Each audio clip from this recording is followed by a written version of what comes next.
আগামীকাল সকাল 7:30টার দিকে ওনাকে ওটিতে নিয়ে যাওয়ার সিদ্ধান্ত হয়েছে। 30 তারিখে ইউনাইটেড হাসপাতালে ওনার এনজিওগ্রাম করা হয়েছে। এর আগে আরও অনেক পরীক্ষাগুলো করা হয়েছে, ইসিজি অন্যান্য সব টেস্ট করা হয়েছে। তো আরও একটু নিশ্চিত হওয়ার জন্য আমরা ইউনাইটেড হসপিটালে এনজিওগ্রামের জন্য সিদ্ধান্ত নেই এবং সেই এনজিওগ্রামের পরে ওনার হার্টে কিছু ব্লক ধরা পড়েছে। ব্লকের অবস্থাটা হচ্ছে হার্টের আর্টারিতে 3টা প্রধান ব্লক ওনার প্রথম দেখা যাচ্ছে, সেটা বেশ বেশি 80%, 85, 6 এরকম। আর কিছু আরও বেশি আরও কিছু ব্লক আছে 60, 67 এরকম, আরও 2-3টা ব্লক আছে। সব মিলিয়ে 5-6টা ব্লকের পাওয়া যাচ্ছে এনজিওগ্রামে। এটার কারণে কিন্তু আল্লাহ তাআলার খাস মেহেরবানি, আমরা বলবো আল্লাহর একটা কুদরত, যে এত ব্লক এবং এই যে পড়ে যাওয়া অনেক কিছু ঘটলো আপনারা এই সপ্তাহে দেখতে পেলেন। আমরা ওনাকে জিজ্ঞাসা করেছি, ডাক্তাররা জিজ্ঞাসা করেছে যে আপনি কি কোনো কষ্ট অনুভব করেন, কোনো মুখে ব্যথা অনুভব করেন? আল্লাহ শুকরিয়া, উনি বলছেন যে না, আমি তো কোনো প্রেশার, কোনো কষ্ট, কোনো ব্যথা অনুভব করছি না, আলহামদুলিল্লাহ।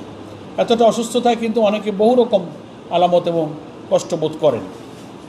তো আমরা প্রথম চিন্তা ছিল যে এনজিওগ্রামে কিছু যদি ব্লক পাওয়া যায় তাহলে প্রাথমিকভাবে মানুষ তো রিং পরাবার উদ্যোগ নেয়। আমরা সেই চেষ্টাই প্রথমে ডাক্তাররা মনে করেছিলেন এবং সেই চেষ্টা তারা করতে গিয়ে দেখলেন যে ব্লকের ধরনটা, এমনি তো 3টা আর্টারিতে খুব বেশি রকম ব্লক, আর বাকি যেসব ভেইন বা ব্লকে যে ব্লক হয়েছে সেগুলোর ধরনটা একটু জটিল। ওটা যদি রিং পরাতে যাওয়া হয় তাহলে বেশি রকম ক্ষতিগ্রস্ত হওয়ার আশঙ্কা ডাক্তাররা করেন, যে এটা ভালো করতে গিয়ে আল্লাহ না করুক কিন্তু বিপরীত হতে পারে। তার চেয়ে ওপেন হার্ট সার্জারি করে নেওয়াটাই ডাক্তাররা নিরাপদ মনে করেছেন।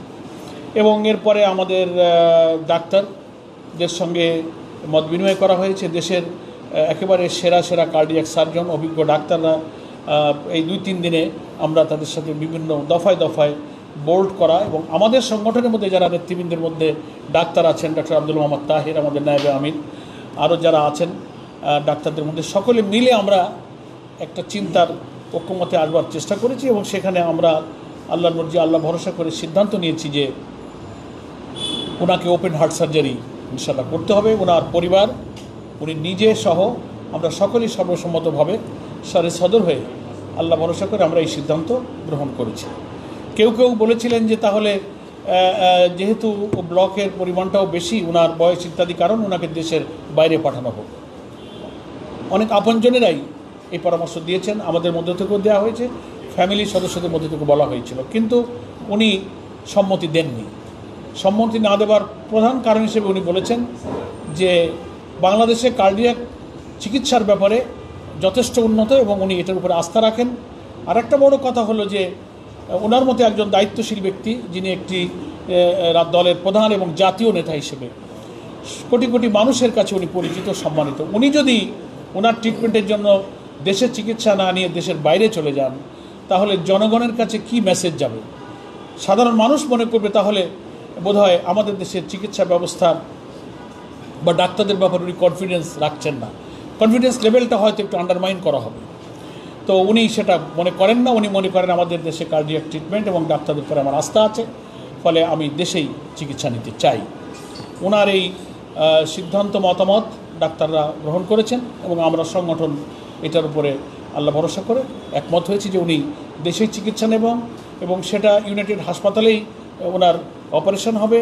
এবং অপারেশন করার ব্যাপারে আমরা আপনারা সবাই চেনেন বাংলাদেশের একজন রিনাউন্ড দেশসেরা কার্ডিয়াক সার্জন ডক্টর জাহাঙ্গীর কবিরের তত্ত্বাবধানে একটা টিম ওনার এই চিকিৎসার দায়িত্ব গ্রহণ করেছেন আল্লাহ ভরসা করে। আগামীকাল সকাল 7:30টার দিকে ওনাকে ওটিতে নিয়ে যাওয়ার সিদ্ধান্ত হয়েছে। মহান আল্লাহ তাআলার আমরা সাহায্য কামনা করি সুস্থভাবে। ওভারঅল অন্যান্য শারীরিক ব্যাপারগুলো কিন্তু মোটামুটি ডাক্তাররা বলছেন ভালো আছেন।